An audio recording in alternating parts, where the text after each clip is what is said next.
भारतीय किसान संघ के बैनर तले देशव्यापी आंदोलन के तहत लागत आधारित लाभकारी मूल्य सहित विभिन्न मांगों को लेकर दिल्ली के रामलीला मैदान में 19 दिसंबर को किसान गर्जन रैली का आयोजन किया जाएगा। इस रैली में देश भर के किसान शामिल होंगे। भारतीय किसान संघ मध्य भारत प्रांत अध्यक्ष कैलाश सिंह ठाकुर ने बताया कि भारतीय किसान संघ की 8-9 अक्टूबर को दिल्ली में आयोजित अखिल भारतीय प्रबंध समिति की बैठक में फसलों की बढ़ती उत्पादन लागत व लागत से नीचे फसल बिकने से किसानों पर बढ़ते कर्ज को लेकर चिंतन के बाद इसके समाधान को लेकर किसान गर्जन रैली की घोषणा की थी। देश में 5 लाख किसानों को कर्ज में डूबकर आत्महत्या के लिए मजबूर होना पड़ा।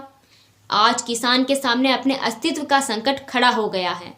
यदि हमें अपने अस्तित्व की रक्षा करनी है तो शासन के खिलाफ एकजुट होकर खड़ा होना होगा। इसलिए देश के किसानों से अपील है कि अन्याय के विरुद्ध गरजते हुए 19 दिसंबर 2022 को अधिक से अधिक संख्या में दिल्ली के रामलीला मैदान में एकत्रित हो।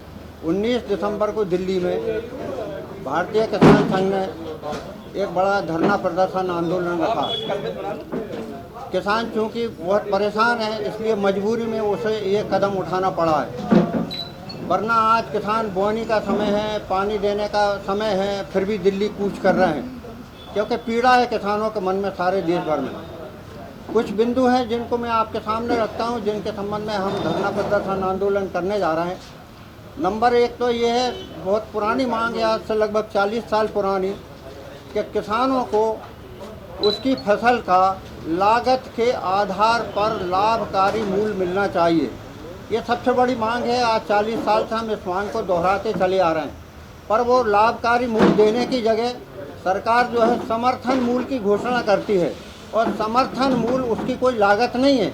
ये इससे किसान जो है संतुष्ट नहीं है, बल्कि घाटे में किसान रहता है, इसलिए उसकी खेती बर्बाद हो रही है।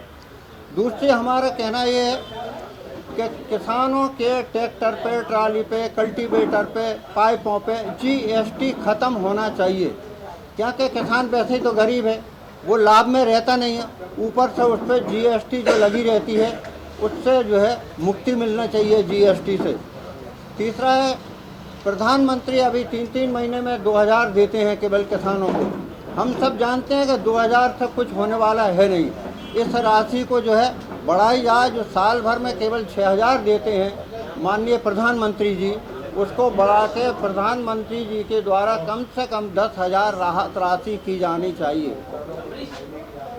किसानों को जंगली पशुओं से बड़ी हानि होती है। आजकल जंगली पशु बहुत अधिक मात्रा में बढ़ गए हैं, क्योंकि जंगल में शेर, चीते इत्यादि तो रहे नहीं, जो कि उनकी संख्या को ख़त्म करते हैं, फसलों को वो बर्बाद करते हैं। सरकार को ऐसी व्यवस्था करनी चाहिए, या तो जंगलों में इन सब जंगली जानवरों को गांव से हटा के, खेतों से हटा के, जहाँ नुकसान हो रहा उसको हटा के जंगल में जहाँ शेरों को छोड़ा गया है, या जो हज़ारों किलोमीटर के दायरे में जंगल पड़े हैं, वहाँ पे उनको छोड़ा जाए। और यदि नहीं छोड़ती सरकार तो किसानों का जो नुकसान होता है, फसलें जो बर्बाद होती है, उस फसलों की पूर्ति जो है सरकार के द्वारा की जाए, ऐसी व्यवस्था होनी चाहिए। इसके अलावा सारे देश भर में हम देखते हैं कि गाय जो है इधर उधर मारी फिर रही है। उसका आर्थिक क्षेत्र जो बिगड़ा हुआ है, सरकार से हम ये मांग करते हैं केंद्र सरकार से कि देश भर में देसी गाय के ऊपर 900 रुपया प्रति माह कम से कम किसानों को, या जो पालता है उसको दी जाए, ताकि गाय की भी रक्षा हो सके और किसानों का जो फसलों का नुकसान जो होता है वो भी ना हो। अगला हमारा बिंदु है फसल बीमा के सरलीकरण के ऊपर। बीमा कंपनी ने ऐसे शब्दों से लोगों को गुमराह कर रखा कि स्पष्ट कुछ समझ में आता नहीं है। उदाहरण के तौर पे यदि हमारी एक मोटरसाइकिल का एक्सीडेंट होता है तो हमें वो एक्सीडेंट का पैसा उस व्यक्ति को मिल जाता है। हम इसी तरह चाहते हैं कि यदि जिस किसान के खसरा नंबर में जो नुकसान हुआ है, उस खसरा नंबर को इकाई मान के और उसको बीमा दिया जाए, ना कि इधर उधर घुमाया जाए। इसलिए उसका सरलीकरण जो है हम चाहते हैं।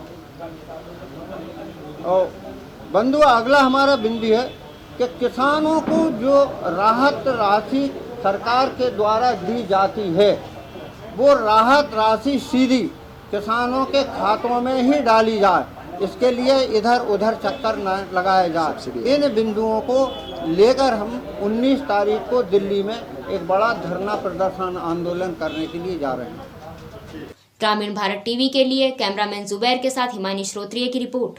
खबरों में बने रहने के लिए ग्रामीण भारत टीवी को सब्सक्राइब कीजिए और बेल आइकॉन दबाना ना भूलें।